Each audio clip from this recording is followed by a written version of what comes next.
The blue trunks, he is playing down to the south of this, the Antigua shipyard. No gold edition right there. Versus his opponent, it is Roxkus Titan. He is in the green trunks, playing Protoss to the north. And man, if he manages to pull off a 1-1-1 again, you know, man, it doesn't matter. Whatever you do against Puma, that's all he's going to do. But at the same time, he can play super straightforward. He can play very reactionary with his decisions, scanning and then reacting. So he can play a straight-up game. There's no doubt about it.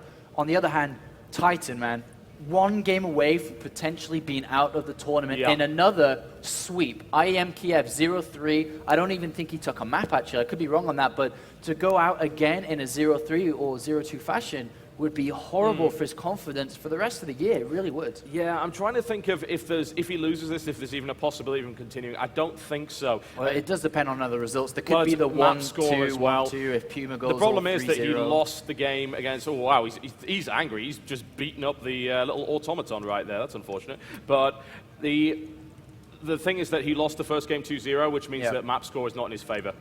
Absolutely. So I don't know, man. This is going to be very difficult for Titan for sure. We'll see if he changes it up. I mean, I wouldn't have even been surprised to see Puma change it up, and he is doing that. You know, go for an incredibly aggressive build in game 1 to an incredibly greedy game in game 2. Just chill. Really put Titan in a position where he can't cut corners, just in anticipation for aggression, and then just play really, really greedy. He's going to go for this one barracks expansion, and then we'll see. I mean, I think it's just going to be a very standard game here from Puma. And Titan, man, it's all about Titan in this game. What can Titan do to beat Puma rather than Puma the other way around? And exactly, and he needs to be absolutely aware of what his opponent's doing. He needs to keep an eye on him at all times and not make any assumptions whatsoever against Puma. That's the weird thing, because Titan obviously knew what was coming for pretty much that entire game. It's like, hey, it's Puma, it's Shakuras, it's Protoss, it's going to be 1-1-1. Why not? It works. Yeah. Don't fix what isn't broken. And he had the answer to it, but he then kind of threw it away. But now Puma plays this gasless expansion style, and Titan needs to know about it, and then he needs to react accordingly. Yeah, and it looks like he's going to grab an earlier expansion this time around at 400 minerals now, but Puma lands down like a, well, I guess not really because the Zelt's there, but he will deny it just for a little bit, and look at that. Oh, that nice little dodging and weaving, yeah. Well, Puma is the dancing entertainment. Nicely done. There you go. Look at that. Oh, wow. Yep. He's really taking... He's learned his steps. Out of Titan right now. Look at that, he really is. He's just like a square dance. Look at that. Eventually, that's going to get killed, or maybe not. Wow. He can actually get away with it. That's so frustrating for Titan, I'm sure, especially being this game down. More frustrating for that Zealot, I think. Yeah, and now the Stalker's being produced now. He hasn't even started Warpgate yet. Look at that. There's just some mistakes coming out from Titan. Yeah. And this is really bad. He's supply blocked as well. Oh man, it really is. Titan's falling apart. There's no doubt about that. It's an incredibly tough opponent. It really is. You know, Titan doesn't have a huge amount of big tournament experience. We did see him come to form in DreamHack, and he's played in a couple of others. But Puma, he's unshakable. This is the guy that used to practice against Flash. How do you shake that guy? Well, it's not going to be easy, that's for sure. And I think you just have to actually pick him up and do it physically. That's the only way. And double barracks thrown down behind this, so pretty standard. Then into the double refinery, so super, super standard. And usually, you'll see an engineering bay come down, go for the upgrade pretty early, go for +1, could go for an early factory as well. And usually the variation of TechLab reactor is usually what we'll see, but double more gateways coming down for Titan.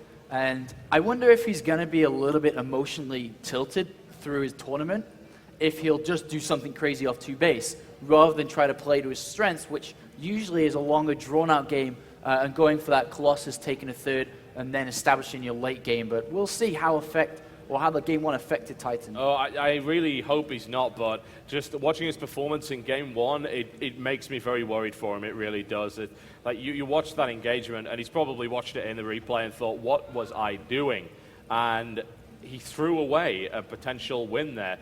So I'm not sure. I don't know. We'll find out shortly.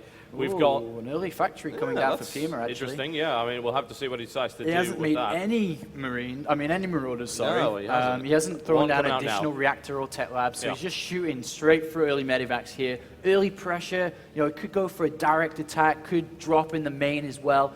And that's so far going unscattered, of course, because this is the awkward time where Protoss don't know what is behind anything. You know, if it's for an early engineering bay, early factory, if it's for an early upgrades and so on, multiple barracks. So we'll see. I mean, he's going to have to chrono boost that observer out to get some scanning information. He does see the marine count, and Stim is halfway done. And because he's saved up gas, that he can go straight into double medivacs and then go straight with the Stim with a couple of Marauder Marines. Yeah, it'll be a great timing window for him, and there's very little time to prepare if you happen to be a Titan in that situation. We've got Puma deliberately pushing his opponent further and further back, denying that scouting information. The observer's not on the field yet. Even when it is, it's going to take a while to get there, and the starport is over halfway done. So this is going to get messy.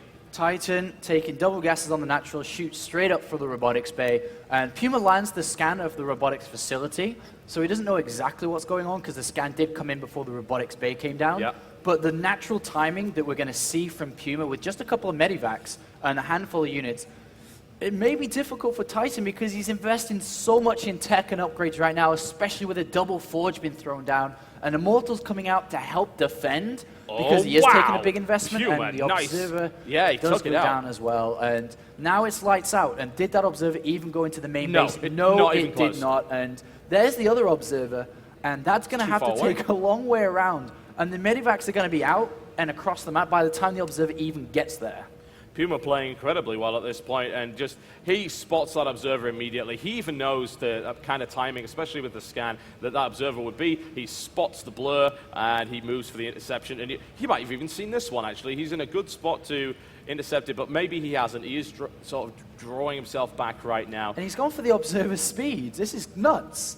I mean, understandably, yeah, you can't really get scouting information, but I wonder if that's a mistake instead of thermal lance. Because maybe, yeah. He's going to be under a lot of pressure now, and I don't know. I mean, that's not a mistake you'd really see. I mean, he should clearly know that that's not thermal lance, but the medivacs are coming in, and it was spotted. Fortunately, the observer on the right-hand side did see it. Yeah. So if Puma doesn't react, if he's got sloppy reaction time, which he shouldn't have, he should be able to just pull back in time, which immediately happens. Yeah, he's not messing around. As soon as he sees the first pixel at Stalk, he's like, nope, not going in there. The observer's speed is now done, and it's a useful upgrade, but it's nowhere near as useful as Thermal Lance, and Thermal Lance still hasn't started yet either. Yeah, it's really good that he does have the speed. It's going to keep track of these medivacs, which on this map is the problem, as it's so difficult to actually defend main to natural or third from medivacs, and the observer will track that medivac. But a pylon here, which, oh my god, it's going to unpower the cybernetics core.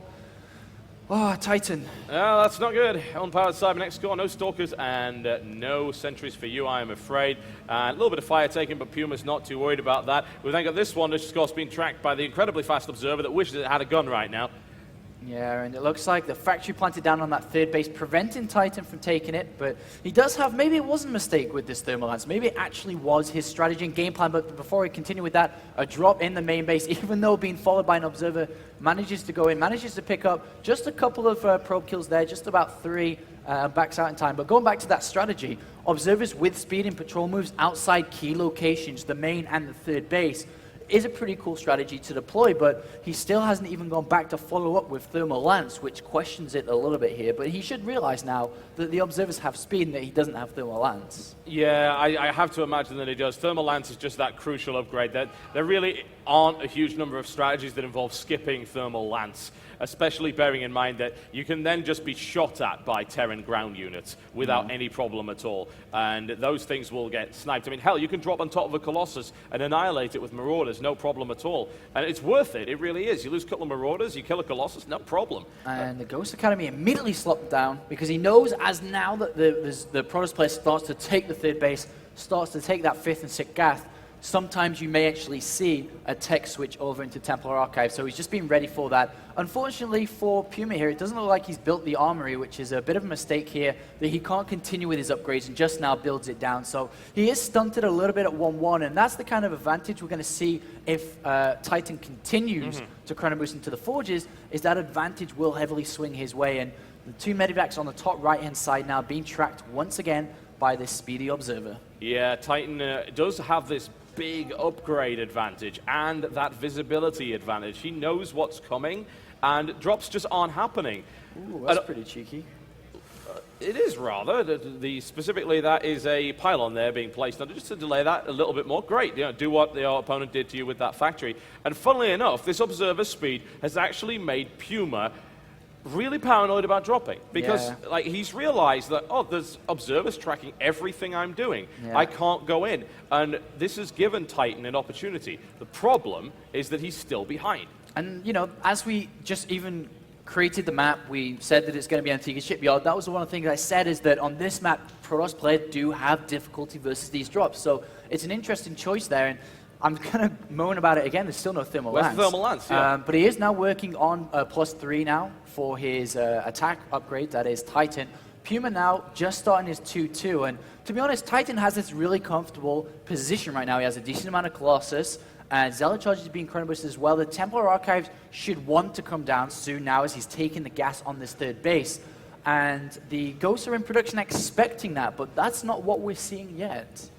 It's an intriguing strategy that doesn't make a huge amount of sense, really, when it comes to the number of Colossus there. I mean, the Colossus are going to die very, very fast, and then, of course, you have that natural transition out, but Puma's already ready for it. That's the problem without getting Templar Archives, is that there's currently 12 Vikings, 2 more on the way, so he's going to be at 14 very shortly. +1 coming in for them, and too. +1 as well. Yeah. They're going to be able to shoot these Colossus down, and once the Colossus go down, what then do you have left to fight against the Bio Ball from Puma, And the worst, which is where Storm usually would come into play, but he's not going to have that option. He does have the higher upgrade advantage, which he's going to be at 3-3 very sure.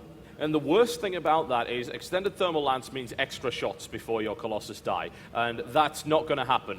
Before the Colossus get into range, they're going to take a salvo from those Vikings. Vikings have range 9, Colossus without upgrade have range 6, which is not very good at all. You can easily get taken out by Marauders in that situation. So it's a very close-knit, dangerous death ball that could also be heavily EMP'd as well. And he's not even taking the gases on this third base. He's thrown down 5 more gateways, and I think he's just going to launch himself at 3-3. He's not even thinking about a backup plan. This is it, do or die from Titan. And a scan goes down from Puma, sees the Colossus count. 3-3, so close to finishing now. The Bio Ball will be at 2-2 as well, so there'll just be that single upgrade advantage, but I'm really scared about the Vikings. It's 16 landing Vikings. down their pain onto the Colossus here, and still no gas taken by Titan on that third base. He's going to go now. 3-3 is finished, TotalBiscuit. I don't know if this is going to be enough. It's almost done. There we go. The Vikings. Good God, look at that. The Colossus don't even get a look in. They're going to die immediately. Oh, and he's clumped up, and the EMP's hit everything. That is disastrous. There's no way. There's no way Titan's army is going to get crushed right now. It's not even funny. We've got the blink coming in, but all of the chargelets have been annihilated. Puma stims forward, annihilates that army, no problem.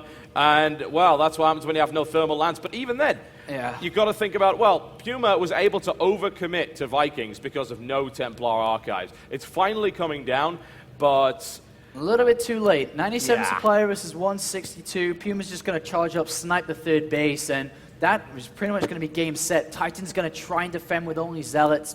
And the Marine Marauders are now getting healed up. They're working on 3-3 upgrades, and this is a really fantastic position for Puma, looking towards a 2-0 win here, and a 2-0 in his groups as well. Yeah, if he does that, the chances of Puma advancing are almost assured, based on the way that the group stages actually work out. So those saying that Puma's been shaky recently, well, he's certainly not showing it now. He is very much on the ball, and Titan struggling against him, losing a couple more charges, as you really can't afford to lose right now. Puma with a much larger army stims forward into the chargelets. Once again, extended thermal lance is just not happening, and easily annihilated by the Viking count. Puma just kind of even just lazily letting his Vikings die here. Puma can kite all day, and he doesn't even need to. He's just going to destroy the Zealot army very fast, and then what? There's a couple of Archons and Stalkers left, which this Marine Marauders won't have a problem with. And Puma goes streaming through now. As soon as the Archons and Zealots die, that is going to be it for Titan. And one Colossus comes in still without its thermal lance. It's like, guys, I just want to be upgraded. That is not no upgrades happen. for you, I'm afraid. Puma's army taking a pounding, but easily reinforcing from the back here. And Titan, his army supply is devastatingly low. It's 24 to 98. And Puma is going to take this game. GG. 2-0 sweep.